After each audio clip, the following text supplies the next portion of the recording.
komanso chigawo cha kumpoto mungatimve pa 88.4 komanso pa 88.6 megahertz. Nakonzeka ine uze zona iwe.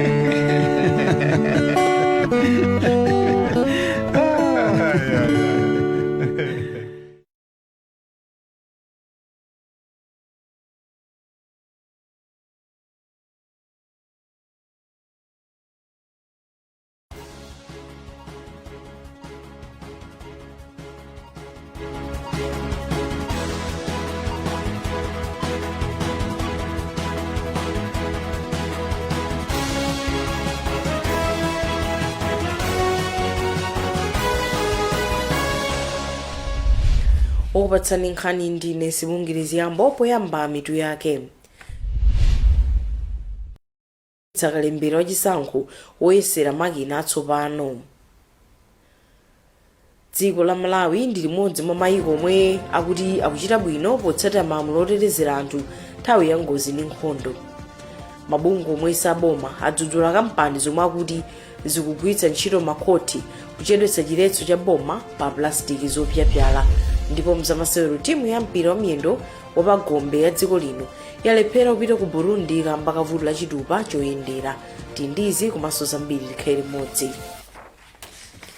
Bungwe lona za chisankho la meki lati kumayambiriro a mwezi wa mawa lidzachititsa kalembera wachisankho ongoyeserera pofuna kuyesa makina atsopano. Wanena izi ndi wapampando wa bungweli Justice Annabel Mtalimanja ku Lilongwe lero pamwambo okhazikitsa mutu wachisankho wa chaka cha mawa. Iwo afotokoza. Tikulimbikitsa aliyense chifukwa choyambirira tifotokozere kuti 2025 tigwiritsa kaundula watsopano sitigwiritsanso wa 2019 chifukwa china cha chimenechi ndi chakuti mukudziwa kuti MEC inatenga gawo kusanthulaso mawodi ndi ma constituencies ndipo pamene tikukamba pano mawodi ndi ma constituencies asintha akwera tafika sopano pa 229 constituencies ndi 509 wards. Ndiye pachifukwa cha chimenechi chapezeka kuti anthu ndikuti tasuntha ndiye kuti akufunikanso kuti tiyalembeso kwatsopano. Choncho ndikufunikira kuti wina aliyense akalembetsenso mukaundula asawerengere kuti 2019 inalembetsa 40 register imene sitigwiritsanso ntchito.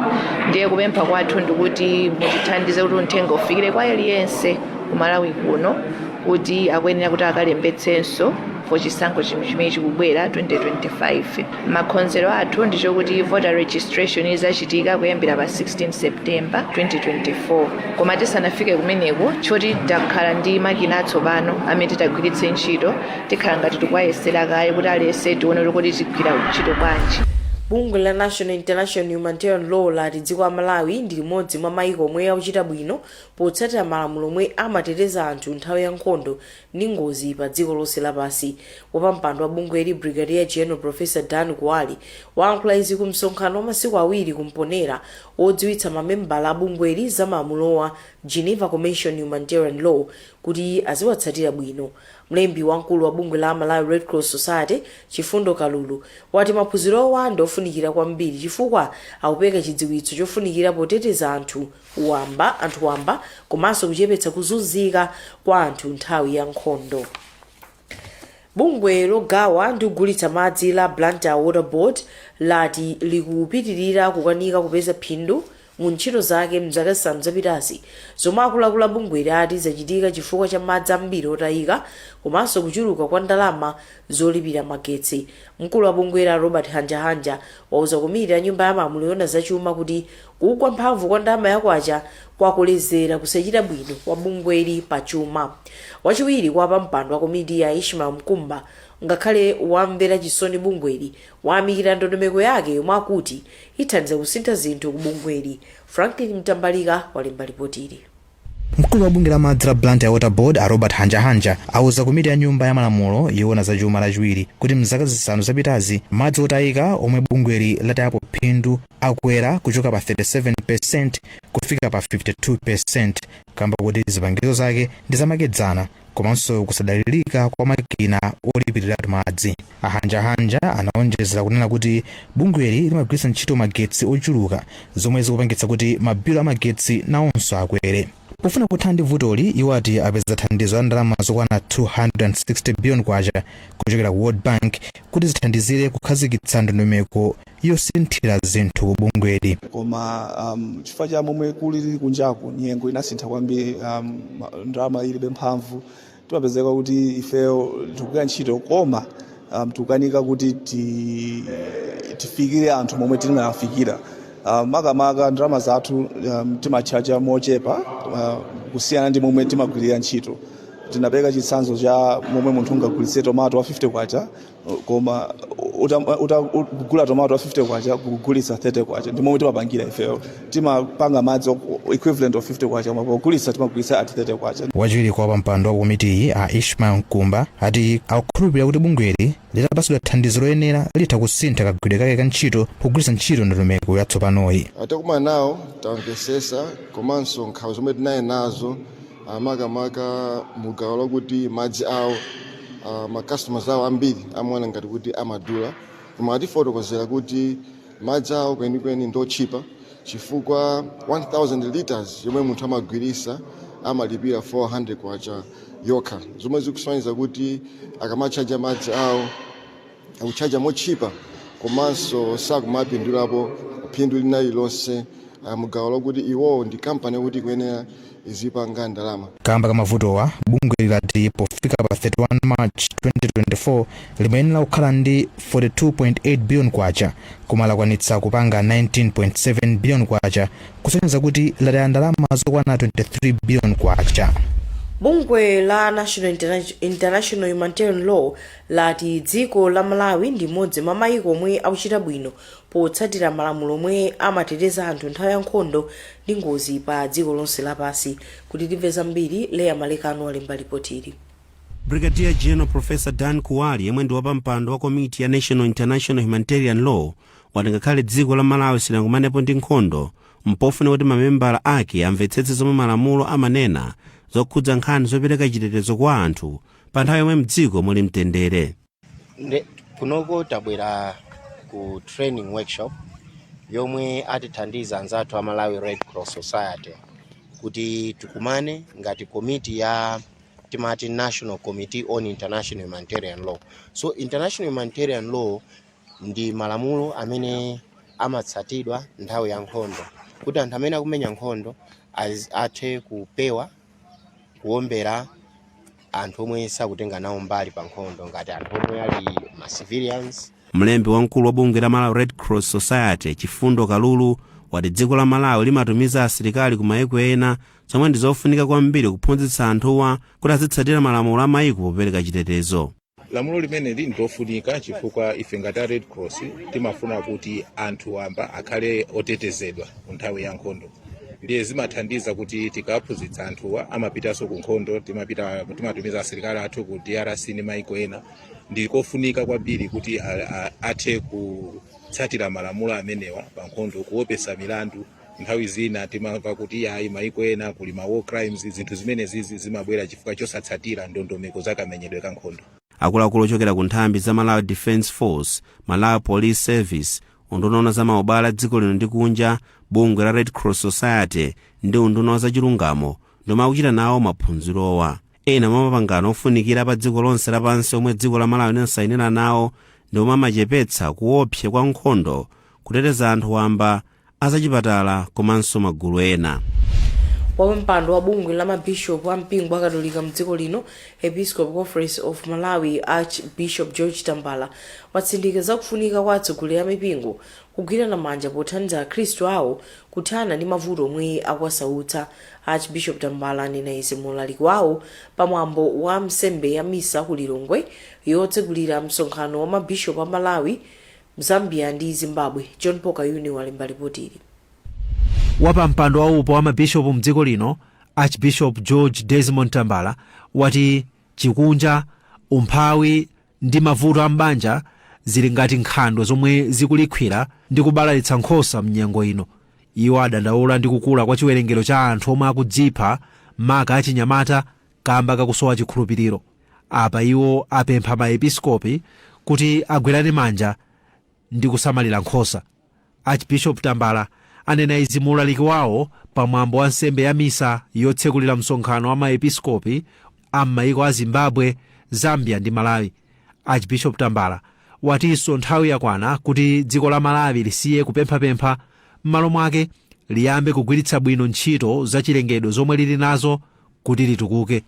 Kudzera mu nthumwi yake m'mayiko a Malawi ndi Zambia, Archbishop Gianni Luca Perich, Papa Francis wapereka mafuno abwino kwa mabishopu pa msonkhanowu. Pakadali pano President Lazarus Chakwera wathokoza mabishopu a m'mayiko a Zimbabwe ndi Zambia pa thandizo lomwe mayiko awo anapereka ku dziko la Malawi pa nthawi ya namondwe wa Fred, komanso pa ngozi ya ndege yomwe inapha wachiwiri wakale kwa mtsogoleri wa dziko lino a Saulos Chilima ndi anthu ena 8.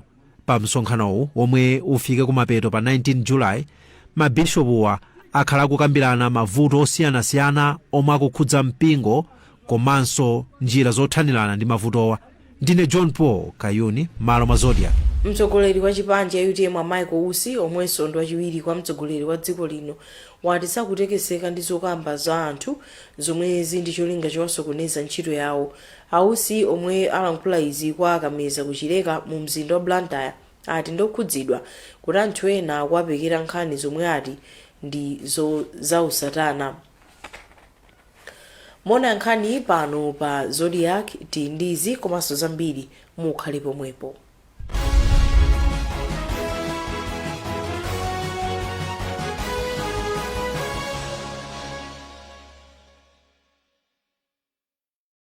nayi nkhata ya maluwa zikafikatu ngati pamenepa mphamvu zimatha, nzeru imasowa. Apa ndi pamene mukuyeneka kukumana ndi Asena Tiring Contractors. Iwowa amakugwirani chanza kuti mukwanise kumanga nyumba yomaliza yaulemu kwa okondedwa wanu. Iwowa amakumangirani chiliza chosiyanasiyana malingana ndi kukonda kwanu. Iwowa amamanga chiliza chokamangira pomwepo kapena chochita kutenga kukangoyikapo. Amafika kwina kulikonse kumene inu mukufuna kuti afike. Asena Tiring Contractors. Iwowa amapanga mtundu wina uliwonse wachiliza chimene inu mukuchifuna, ndipo amalola kumapereka pang'ono. Mukhoza kuwapeza lero mu mzinda wa Lilongwe, Kulikuni, kapena mukhoza kuwayimbira foni pa 093 931 909. Mukayimba nambala imeneyi muyankhulana ndi Mr. Zuze Laisoni. Iwowa amafika kwina kulikonse kumene inu mukufuna kuti akafikeko. kudandaula kwa kholo lako mwayi sudzaupeza.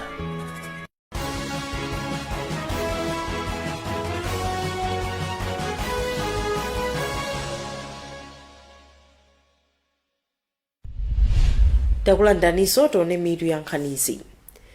Bungwe la MEC lati mwezi wa Mawa lichititsa kalembera popita ndi nkhanizi mabungwe olimbikitsa kusamala chilengedwe ati atopa ndi kampani zomwe zigwiritsa ntchito makhoti kukanikitsa chiletso popanga plastic zopyapyala mdziko lino. Mkulu wa bungwe la Sisoneka Julius Ng'oma wati dziko lino likusowekera business ofunikira dziko lino ofunira dziko lino zabwino. Mmodzi mwa akuluakulu ku bungwe la Lilongwe Wildlife Trust, Dorothy Shema, ati akanakonda patakhala ndondomeko zomwe zingathandize kuthetseratu mchitidwe wopanga plastic zopyapyalasi. Zambiri mulipotire. Mabungwe 32 ati nzokhumudwitsa kuti kampani zopanga maplastic opyapyalawa zatenganso chiletso kuti asaziletse kupanga, poonera kuti Malawi salola kuti kampanizi ziziseweretsa makhoti ndi khalidwe lawo. Mkulu wa bungwe la Sisoneka Julius Ng'oma wati kampanizi zikuchita zinthu mwakuti zikugwiritsa ntchito makhoti kuononga chilengedwe, ngakhale khoti linagamula kale pa nkhani ngati yomweyi. Ng'oma ati ufulu okhala pamalo abwino sungathetsedwe ndi kampani zina za maganizo olakwika zomwe zikungofuna kupanga phindu koma poononga chilengedwe. Malamulo a dziko lathu section 13D amanena momveka bwino za kupereka mwayi komanso maufulu amene alipo kwa anthu kuti tikhale ndi miyoyo yabwino komanso ndi chilengedwe chosamalika. Koma zikumatheka kuti mabizinesi ena akamapanga akamagwira ntchito zawo muno Malawi sakuyang'ana za malamulo amenewa, akungopanga amene akufuna kupangira, koma sakuyang'ana za moyo wa munthu, sakuyang'ana za miyoyo ya zinyama kapena ziweto komanso mwina chilengedwe chathu. Mmodzi mwa akuluakulu ku Lilongwe Wildlife Trust Dorothy Nhlema wapempha Malawi kuti asiye kugula mapepala awa komanso boma liyike ndondomeko zadaladala zoonetsetsa kuti kampani zokhazo zopindulira Malawi ndi zomwe azizilola kugwira ntchito mdziko lino. Kupita chitsogolo ndicho kuti Malawi wina aliyense akhale ndi udindo woonetsetsa kuti nkhani yokhuzana ndi mapepala opyapyala sikupita patsogolo kwenikweni, kugwiritsa ntchito mapepalawa, kugulitsa mapepalawa komanso kufalitsa mauthenga kwa anthu ena amene sanali nawo pamalo pano. Komanso kuti tikufuna kuti anthu amene amapanga mapepala opyapyalawa adziwe kuti ifeyo tili ndi udindo, ngati ifeyo Amalawi tili ndi udindo owatsutsa zimene akuchita ifo mapepala opyapyala akuononga chilengedwe chathu. Chiletso chomwe kampani 11 izi zatenga chadza patangopita masiku ochepa khoti litachotsa china chovomereza kuti tsopano boma litha kuletsa kupanga mapepala awa omwe ati amaononga mpweya, kuyika pa chiopsezo moyo wa anthu ndi nyama komanso kusokoneza ntchito zokopa alendo. Ndine Western Guta ku Lilongwe. Padali pano alangiza awiri akala boma pa nkhani za malamulo akalekeni kaphale ndi achikosa Sulungwe adzipereka kuti ayimire boma pa chiletso chomwe kampani 11 zatenga kuyimitsa lamulo loletsa kupanga plastic zopyapyala mdziko lino. Mneneri munduna za chilungamo Frank Namangale wati awiriwa ayimira boma mwaulere. Akaphale atakuyimira boma pa mlandu chifukwa amalifunira dziko lino zabwino ndipo sakufuna kuti chilengedwe chipite kuonongeka. Akuluakulu akhonsolo ya boma la Lilongwe auza mabungwe omwe akukhazikitsa ntchito zawo zachitukuko mbomali kuti adzilola anthu kusankha chitukuko chomwe akufuna osati kwakakamiza zomwe sizingawapindulire. Mkulu woona zakalondolondo wa ntchito wa chitukuko kukhonsoloyi a Blessings Makiringa wati chitukuko chabwino chimafunika eni ake asankhe okha ntchito yomwe akufuna kuti ichitike ndipo izi zimalimbikitsa umwini. Iwo amayankhula izi pomwe bungwe la mkazi wa mtsogoleri wa dziko lino Monica Chakwera la Shaping Our Future Foundation limapeka makina osokera zovala opangira sopo komanso makala kwa magulu amayi madera ku Lilongwe. Kasimu Aubi andi zambiri mulipotiri. Mkulu wolondoloza mmene ntchito zachitukuko zikuyendera ku khonsolo ya boma la Lilongwe a Blessings Makiringa wati madera osiyanasiyana alinso ndi mavuto osiyanasiyana kotero mabungwe azilola anthu kusankha chitukuko chomwe akufuna. Munthu akasankha ndekuti ndi chimene achifuna, chimene atakwanitsa kuchigwira kuchipanga. Chinthu chimene mwachita kunsankhira ndizovuta kuti angakwanitse bwanji kuchita patsogolo komanso chingampindule motani. So chinthu chimene asankha okha ndi chimene ife timakhulupirira kuti ndi chimene iwo akhoza kukwanitsa kuchigwira bwino. Mmodzi mwa akuluakulu ku bungwe la Shaping Our Future Foundation Aloma Mtema wati makinawa awapereka kuti athandize amayiwa kuzidalira pachuma chomwe chingawathandize kupititsa ana awo ku sukulu mwa zina. Ifeyo timalimbikitsa kuti anthu akhale ozidalira tikapereka thandizo koma timapanganso maphunziro kuti azimayiwa akhale ndithu ndi knowledge yoti athandiza ngakhale ife titachoka iwo azipitirira. Gulu la amayi la chisomo kwa chitukula lathokoza bungwe la Shaping Our Future Foundation kamba kathandizoli. Chitukuko chimenechi ifeyo chitithandiza kwambiri pa mabanja yathu monga chitukuko chosokera ndeti tikutha kumathandiza atsikana amene analibe kuthekera komapita nthawi yonse ku sukulu pamwezi amajombapo. Mwazina makina osokera zovalawa aziwagwiritsa ntchito posoka zipangizo zomwe atsikana angamagwiritse ntchito pa nthawi ya msambo komanso uniform za kusukulu zomwe azizipereka kwa ana osowa komanso zina azizigulitsa. Bungwe la SOFI ndi thandizo la ndalama zokwana 85 million kwacha kuchoka ku Organization of First Ladies for Development pansi pa ntchito ya Rise for Her likugwira ntchito ya miyezi 6 m'maboma a Lilongwe ndi Dowa yomwe cholinga chake ndikulimbana ndi maukwati a ana komanso nkhanza. M'malo mwa Zodiac kuno ku Lilongwe ndine Kasimu Aubi. Tsopano tolepo nkhani za masewero.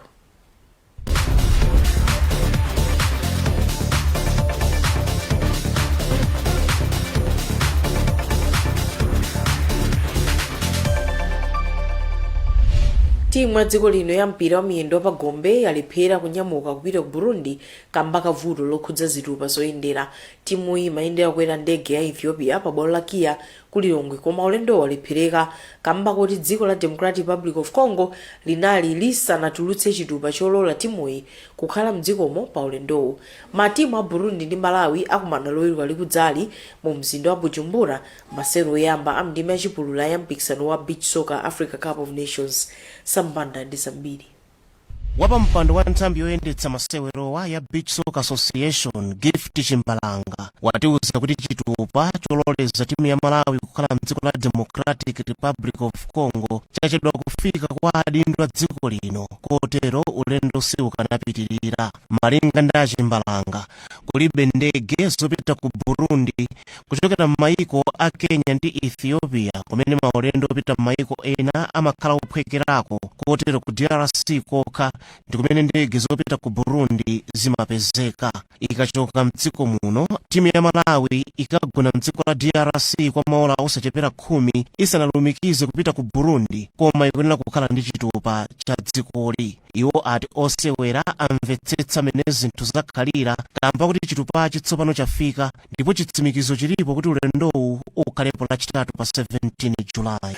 Pano pamene tikunyamuka mutitsimikizireni kunena kuti timu ya Malawi imene kunyamuka chonchimu ikupita kukosatu kukacheza, koma tikupita kuti tikapambane, tikatenge mapoints amene oyambirira kuti tikamabwera kunoko kuzamenya home game tikhale titapambana. Timu yathu ili ready, anyamata ndamene mukwaona wakonzeka, komanso lero limene kunyamuka chonchi tigona pa Ethiopia, tikagona pa Ethiopia tupita pa Goma, tigona DRC Congo, tikafika ku Burundi. Matimu ampira wa miyendo wa pagombe amayiko a Burundi ndi Malawi amene akudziwa na bwino kuyambira ku mpikisano wa Copa Dar es Salaam ku Tanzania zaka zingapo zapitazo, akuyembekezeka kukumana kawiri konse mu ndime yachipulula ya mpikisano wa Beach Soccer Africa Cup of Nations umene uchitikire mdziko la Egypt chaka chino chisanathe. Timu ya Burundi ikhala pa khomo mu mzinda wa Bujumbura loweruka likudzali, ndipo masewero achibwereza adzaseweredwa kusalima pa 27 Julayi. Tikadali pa nkhani za masewero, katswiri pa mpira wa miyendo wakunja kwa dziko lino walangiza matimu kuti alemba akadaulo oyang'anira kadyedwe ka osewerawo. Nick Scott wa bungwe la International Sports Federation wati osewera sakuyenera kumangodya kapena kumwa zachisawawa chifukwa zina ndi zosaloledwa. Sambanda aliso ndi ripoti ili.